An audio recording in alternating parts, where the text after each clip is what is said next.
All right, well, we're at chapter 45, environmental protection. We're going to be looking at some of the different laws and some of the common law causes of action in this field. Again, how it interplays with business. There'll be a bit of an emphasis on that. But let's pick up and start with, as we do in many chapters, let's start with the history of this field.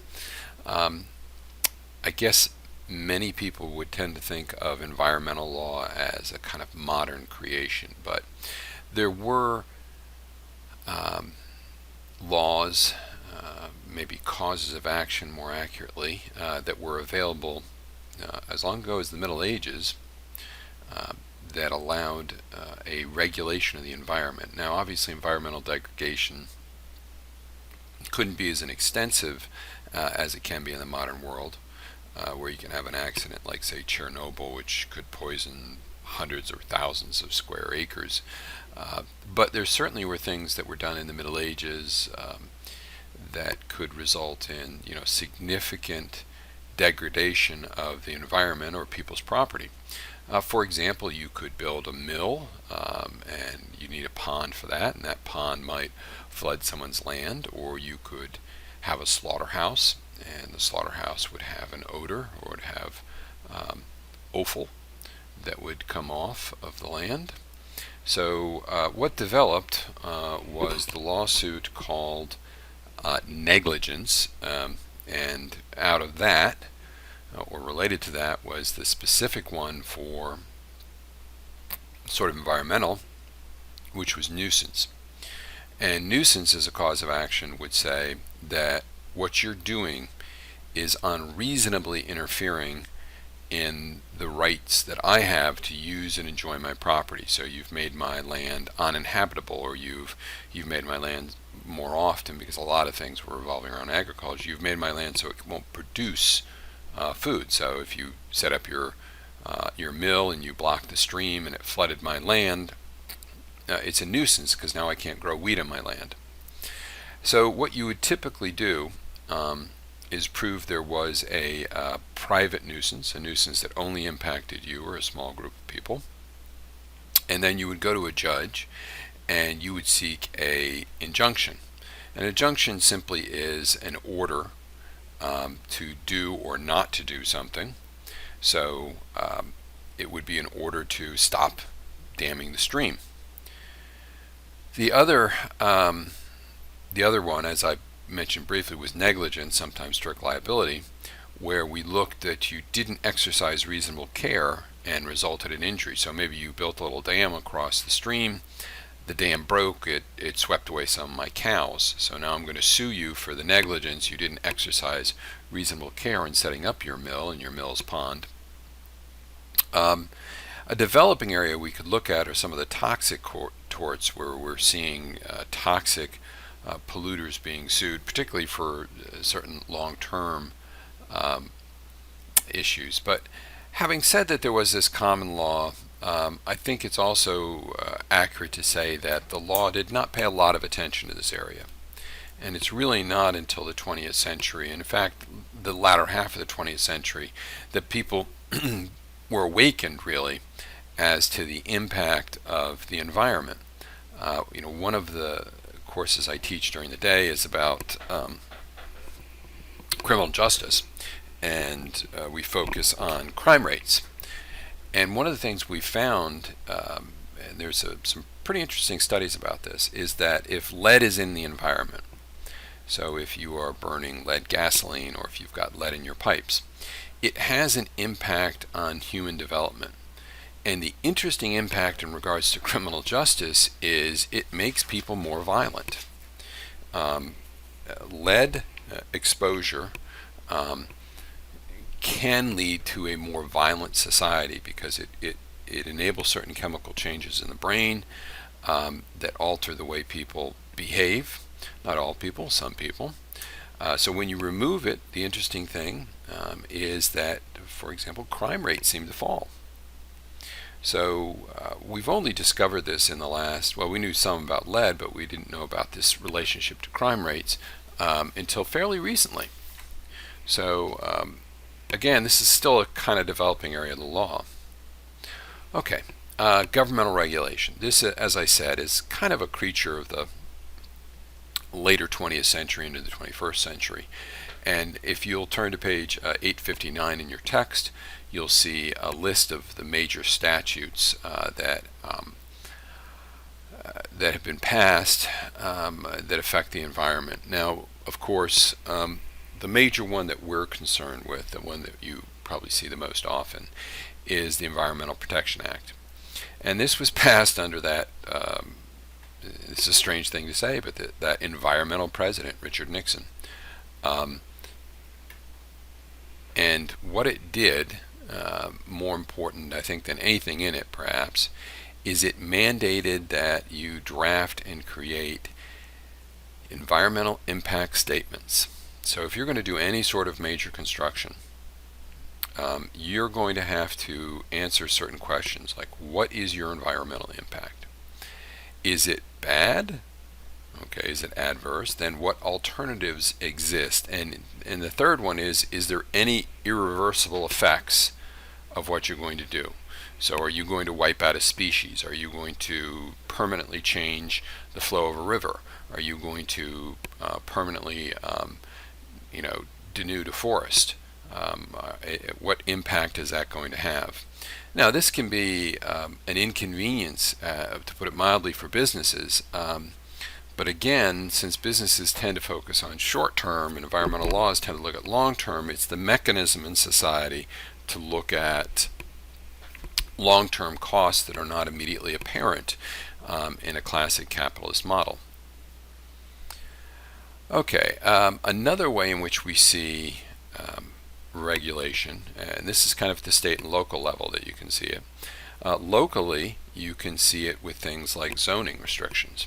So if you don't want a hog rendering plant next to you, or if you don't want a new pond for milling, if we go back to our medieval example, then the city or county, that would be local, could mandate that this zone is zoned R.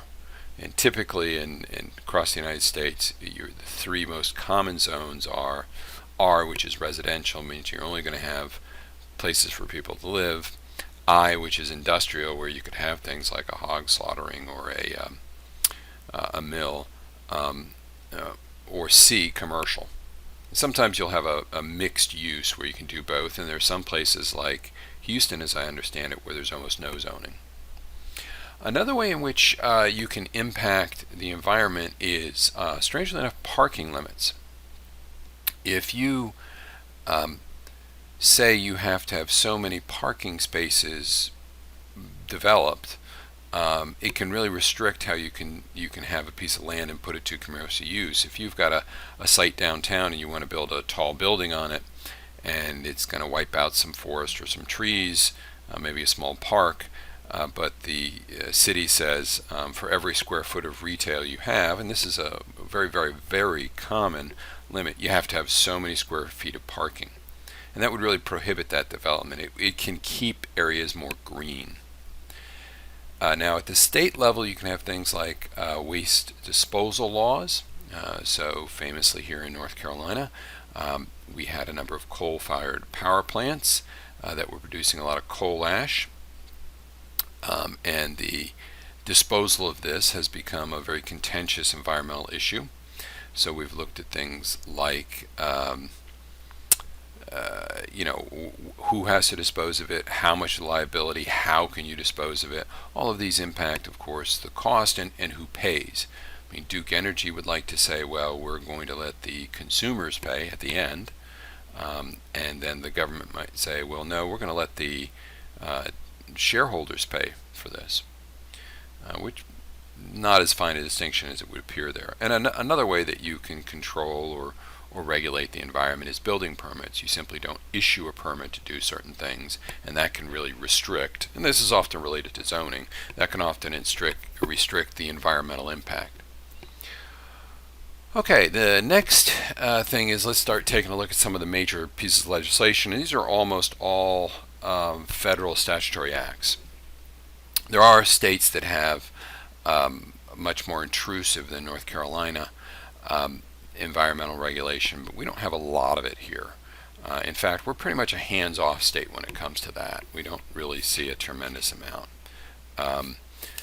So the first one to talk about, which was passed in 1963, was the Clean Air Act. And the biggest one we saw for this, and it really regulates two things. It regulates your mobile and your stationary sources, but it's the mobile sources that caught people's attention, I think, because it impacted more people every day. And it mandated and it put restrictions on emissions from automobiles. And one of the things it allowed was, as we got more and better science, it allowed for more regulations or changes. We're allowed to use the best science here. I had referred to a little bit earlier about lead, and in 1963, I'm a good deal older than many of you listening to my discussion here. In 1963, when you would go to the gasoline station, there was just leaded gasoline. Because the refiners had put lead into gasoline, it helped with combustion and mileage, and it made it run smoother. But what are the byproduct of adding lead to gasoline was that lead was released in the environment, had long-term degradation effects. It can also cause birth defects and high concentrations and illness. So in '63 and beyond, we shifted first to a lead or unleaded. So you would go into the gas station and they would say, do you want leaded or unleaded gasoline? And the newer cars were only able to run, or only supposed to run, because they would have things like catalytic converters, which directly or indirectly meant that they could only run on unleaded gasoline. And then finally, all leaded gasoline for private vehicles now has disappeared. So this is how mobile sources work. Under the Clean Air Act, we said we wanted to get rid of lead in the environment, so we put a restriction in. The restriction came in gradually, and then now, today, more than 60 years later, just about, coming up on 60 years from the anniversary of this, there is no more leaded gasoline. Now, stationary sources are not cars, but these are going to be factories. And what they'll do is they'll set the ambient, or the recurring amount of pollution that can be emitted from a factory. And this is the air. So when somebody's burning something like coal ash, coal, when it's releasing, is going to release things like carbon. Obviously, coal is carbon. So one of the questions is, how much carbon can you put into the air? And there's now this struggle about, do we regulate this? How much do we regulate it? How much carbon do we allow to be emitted? So those are the two sources that are really under this law covered: the stationary source, primarily automobiles, and mobile source, primarily automobiles, and the stationary source, things like factories. You're supposed to use the maximum achievable control technology. So you look at what you've got. It took us a while to develop alternatives to leaded gasoline. So you don't have to do it right away. You don't have to say, okay, no more leaded gasoline, everybody's old cars can't run anymore. A little bit later, we became very concerned in the early 1990s with sulfur dioxide, which was being emitted. Sulfur dioxide would interact in the atmosphere and create a rain, really an acid rain as it was called. And we began to see lakes and streams that had very high levels of sulfuric acid in them. They became very, very clear. That was interesting, because what it does is it kills off many of the plants, many of the algae that are the base of the food chain, that allowed other smaller things, bugs and then fish, to live. So you got these very clear lakes that were dead. In 1990, this amendment to the Clean Air Act was passed, and it focused in particular on one of the biggest contributors to acid rain, which was coal-fired power plants. And it sought to cut emissions by about 40%. And what it did was it created a kind of a capitalist solution to this. As opposed to banning it, it created credits, where if you created a source that did not have a lot of pollution, then that source would get certain credits that could be traded to other people, sold to other people who were polluting more. So if you had a very polluting factory, you had to go out and buy these offset credits. And it seemed to work pretty well. It's one of the models that we've looked for across the board for reducing pollution. Controlling climate change. So I'm going to mention this. This is a fascinating case. Climate change, I'm going to tell a quick story. It's not so much a story as an observation. One of the things is if you throw I don't know how true this is, but it's an observation that's used. If you throw a frog in a boiling pot of water, he'll try to jump out because he recognizes the danger immediately. He's got to get out of that boiling pot of water. But if you put a frog in a pot of water and you slowly raise the temperature to its boiling, they don't jump out. And this is the danger, but this is the difference between an immediate threat that's recognizable. Oh my God, we're all going to die, versus things are slowly getting worse. And this is climate change. The science is very, very clear. It's really not open for debate that the planet is warming. Now I know there was some contention about was it or wasn't the temperature increasing and how bad it was and stuff, but really the time of scientific debate is over. It's well established that we are in a warming period. So you can kind of give the analogy to the frog in the pot of water. The temperature is going up. It's hard to get people to take an immediate action because this is something that is 5, 10, 20, 30 years down the pole. But of course, if you wait till the water's boiling, it's all over. And there's a lot of forces that in the short term make money by emitting carbon dioxide and other gases, methanes, that raise the ambient temperature. So they've been able to block quite a bit of change or addressing this issue. In 2016, we had the case of Juliana versus the United States. Very interesting case. What it was some young people sued the federal government saying there is an immediate and present danger arising. And you're not addressing this climate change. And if you don't address it, we are going to suffer very long-term damages.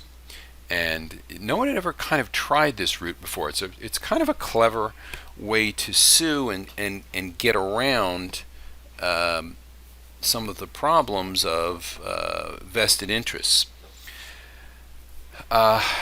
Everybody kind of thought, I kind of thought when I first heard it, this lawsuit ain't going to go anywhere. And this goes to show you that lawyers, particularly older lawyers, misunderstand how things are going to be. And we sure did. And the end result is, sure enough, the first kind of cause of action, the first attempt really to dismiss this case failed. And then it went up on appeal. And when it went up on appeal, it was dismissed, but they were allowed to bring another appeal against this. And end result, long story short, is this is possibly a new and emerging model of how we're going to address climate change outside of a strictly legislative approach, but through which the courts would do a lot of it. And the courts, I think I've said this before, the courts can become kind of the mechanism of last resort that's going to allow you to address issues that otherwise don't get addressed. So we'll see. I mean, I think this is still an evolving and interesting area of the law. I'll be fascinated to see over the next 5 or 10 years if these types of cases become more common. All right, so we have certain hazardous air pollutions. This covers anything likely to cause death or serious illness. We're still on Clean Air Act here. If you violate the Clean Air Act, you can be fined up to $25,000 per day. And if you're not keeping accurate records of what you're emitting, we can tack on another $5,000 a day. If this is intentional, if you know it and you're just going ahead and you're polluting because you can,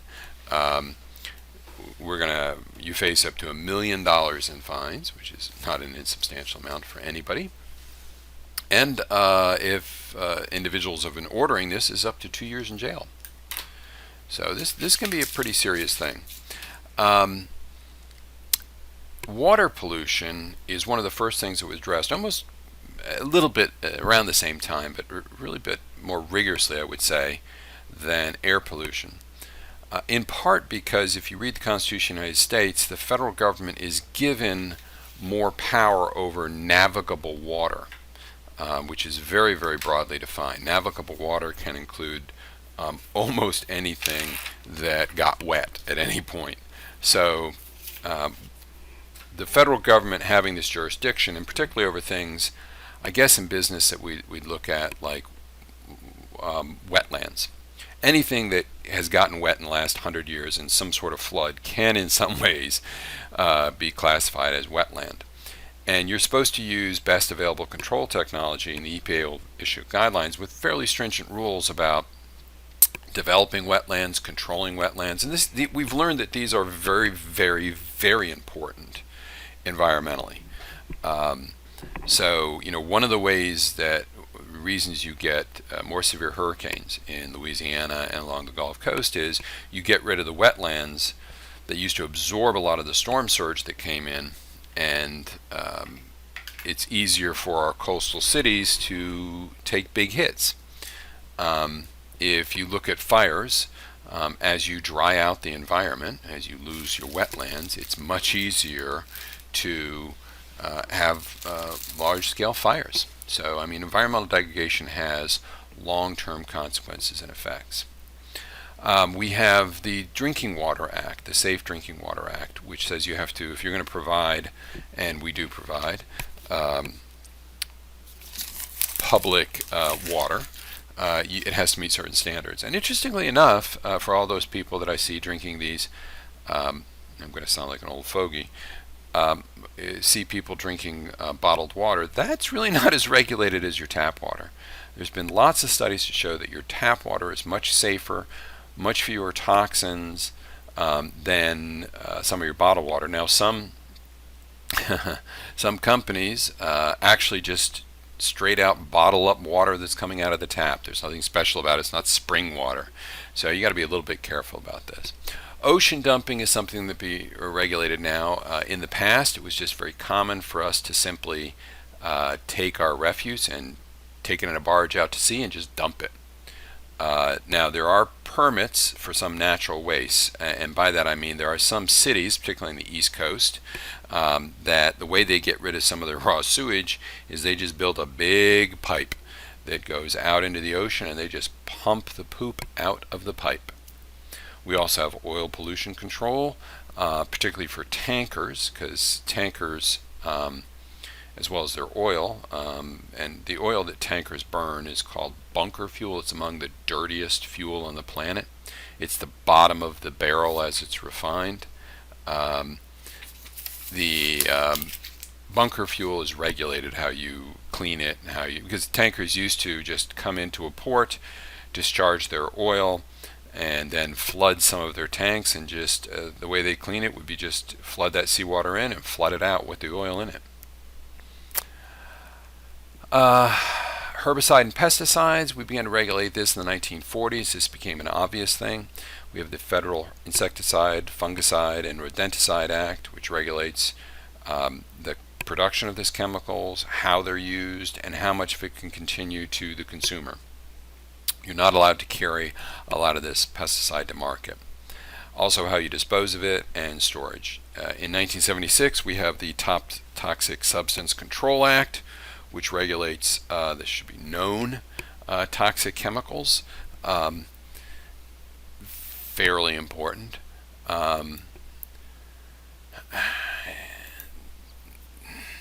I'm just cleaning up that. I'm sorry while we're talking here. My apologies, so it doesn't look horrible.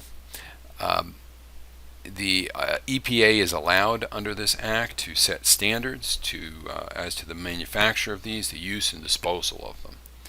So continuing with toxic, we started this in '76. We also have regulated things like asbestos, PCPs, which were very useful in electrical transmission. And today the EPA regulates and labels many of these substances. Now, one of the things that it looks at is disposal. So we're closing here in the end of the chapter, and I'm getting ready to touch one of the most comprehensive and, for lawyers, scariest pieces of legislation ever passed. Just before this, the Resource Conservation Recovery Act allowed the EPA to monitor hazardous waste, and we began to discover through this and others areas in the United States where waste had just been dumped in a very cavalier manner and had polluted it. Probably the most famous was the Love Canal up in New York. Not New York City, I believe it was located near, I want to say Buffalo if I'm not mistaken. But the Love Canal showed a cluster of disease, primarily cancer, that they traced to a toxic waste disposal.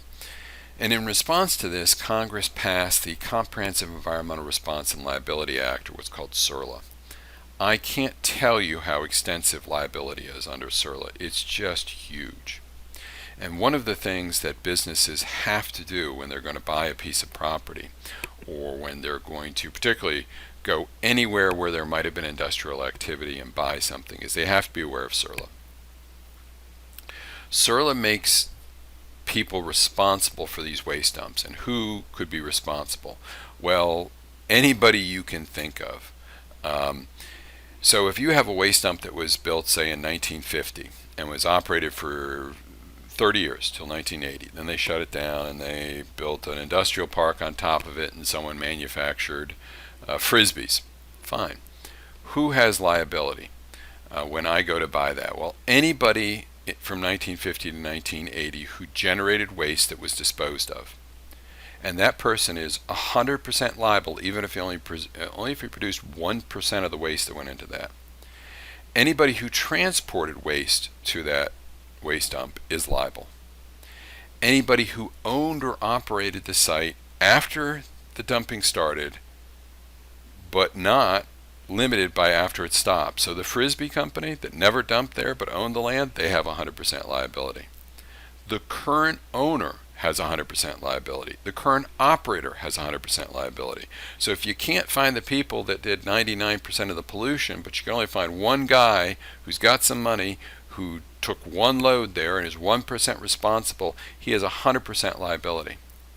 This is such a broad act that there are companies that will set up shell companies to buy land, that will have special divisions inside their businesses to do investigations to make sure that they're not buying a waste dump. Because if you buy a waste dump and you bring it into your company, you can be bringing in huge potential liability and lawsuits. And lawyers will advise their clients of these issues, and boy, it's something that scares many lawyers. Okay, well, that concludes this chapter. When you're ready, just click on the next one, and I will see you then, or you'll hear me then.